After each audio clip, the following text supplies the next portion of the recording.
I've had just about 69,350 conversations in Japanese. The average person has around 20 to 35 conversations per day. And even if I halved it at 10 conversations per day over 9 years in Japan, it still leaves me with about 34,675 conversations. And do you think that you're doing enough reps? The truth is, if you're focused, you might be. 10 to 20 conversations a day is definitely doable, even from overseas. But here's the crazy part. A few of my friends have been in Japan with me ever since the very beginning. We even went to language school together back in 2017. But I hate to say it, even with the same 10-year timeline and the same number of Japanese conversations as me, they still can't keep up in conversation even with a 5-year-old. They come to me and tell me, I just can't keep up. But imagine, what if you spent 70,000 conversations and a decade of practice just to be in the same place that you are right now? It'd be a massive waste, wouldn't it? Conversation quantity is important, yes, but it's just a multiplier. If you don't learn from your conversations, having more of them won't help you. Your progression depends on the quality of your conversations much more so than the quantity. So what's the number one thing to having high quality conversations built for learning? In order to explain this, let me tell you a quick story. So time and time again, my friends would speak in Japanese. So back when I was a language school student, time and time again, my friends would speak in Japanese without fear of making mistakes. Everyone in my Japanese language classes and even my Japanese college that were not my classmates that were not Japanese would speak in Japanese, making mistakes left and right. I could clearly see exactly where they made their mistakes, but when I went to open my mouth, nothing would come out.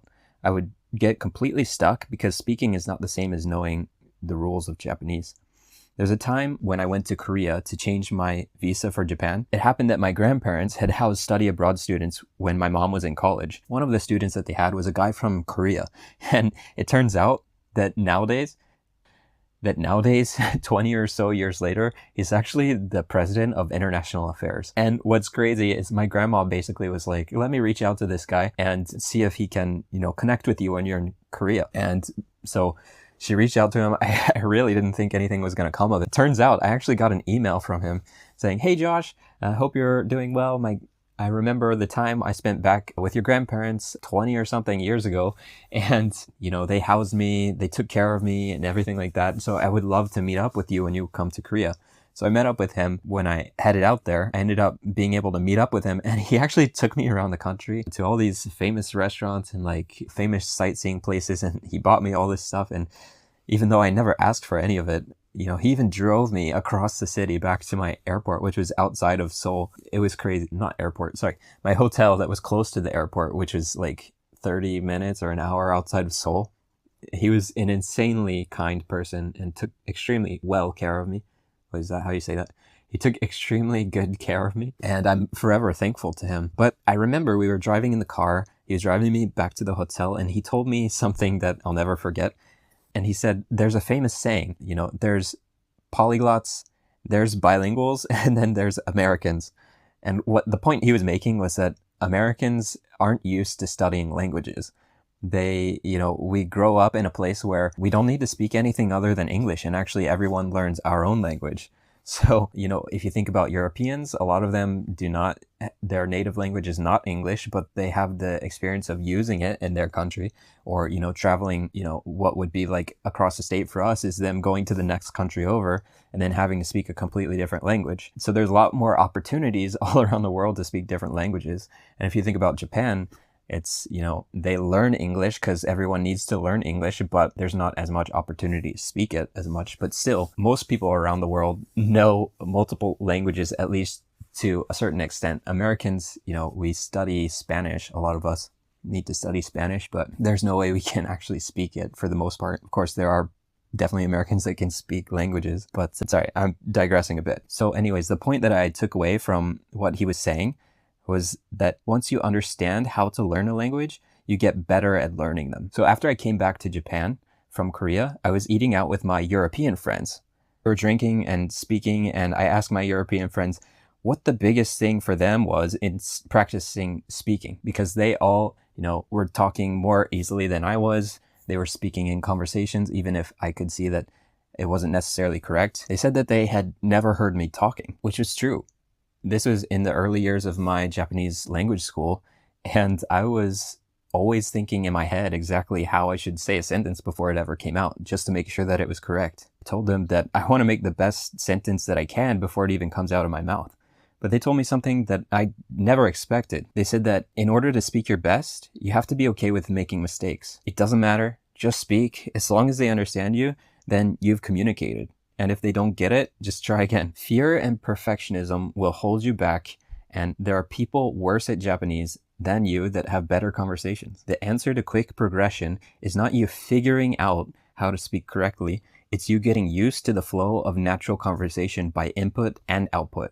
The thing that gets you there the fastest is your willingness to make mistakes publicly, because it's your fastest loop to feedback. You have to be willing to make mistakes, not in private, not when no one is listening, not in your head, but real, in conversation, in front of the ones whose judgment you fear. Getting those words out is what allows you to get the feedback you need to fix one important detail each time. I like to think of language mastery as not a single silver bullet that makes you good at all conversations, but it's 10,000 micro nuanced situations, and the experience of knowing how to respond in every tiny detailed situation and the outcomes of your responses is exactly what makes someone a master of a language. So basically, having conversations more often over a longer period of time is what makes you better at speaking them. So one thing to think about is don't make improvement the goal. Go out and make mistakes. There are no perfect speakers. Just think about it. You know, are you a perfect English speaker? Do you know perfect English grammar? Probably not. If you had a writing essay right now, would you get 100%? No, probably not. In a lot of instances, mistakes aren't even real. If you speak simply, just speak simply and de-escalate. It's really not a big deal. We think of them as mistakes, but usually, conversation is not, a competition of perfection, or it's not even about speaking perfectly. People, there's slang, which is basically imperfect language. And, half of the time you speak a sentence, you're thinking through what you say, even as you say it. And there may be pauses, there may be breaks, there may be ums and ahs. You never know what you're going to say until it comes out of your mouth a lot of times.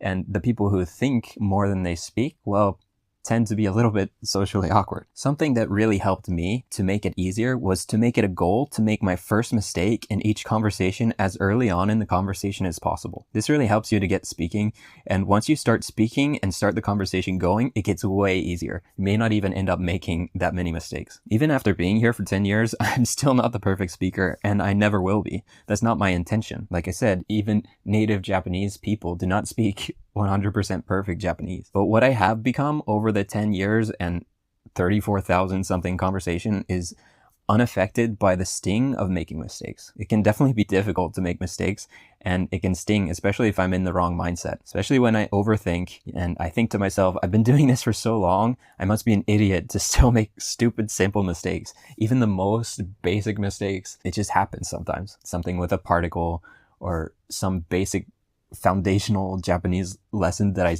happen to skip over. But it's not just me, everyone does it. And over time, by continuing to remind yourself that you will be better at speaking if you just go ahead and try and you just make mistakes, you will start to become comfortable with making the mistakes, and you'll start to become comfortable with just speaking. And soon you'll be very comfortable with the language. So I've been running a community on School called School Japan that helps people to study Japanese and improve day by day. Right now, there's 155 people in there, and I encourage everyone in there to speak with me and with others and practice conversation or post a voice recording or just try and speak. Everyone is pretty shy and everyone's learning, and most of the people in there are beginners, but we make sure the group is 100% supportive. And turns out that the people that do the best are the ones that just start speaking and the ones that get the mistakes out of the way. Of course, there's no pressure at all for you to join, but if you want a place to practice, that's what we're here for. But you can always ask questions here on YouTube. Post any questions you have, or just start a conversation here in the comments on YouTube. And I'll try my best to get back to all the comments here as quickly and as clearly as I can. But I'm curious, what do you guys think? Are you okay with making mistakes? Do you avoid making mistakes? Do you try to speak even when you know you could mess up? Or do you refrain from starting to talk until you have it all figured out in your head, just let me know in the comments. I'd love to hear from you guys and see what you're struggling with right now. And let's just start the conversation going. If you don't know what to say, just drop your name in the comments. If you don't want to use your name, just put your favorite Japanese game or your favorite Japanese anime or your favorite Japanese food. But yeah, that's basically it. Just go out and start speaking, make mistakes, try to talk with others, realize that they're not really mistakes. You're just having a conversation and it's no big deal. Don't be afraid. Enjoy it. You got this, and I'll see you guys in the next one. Peace.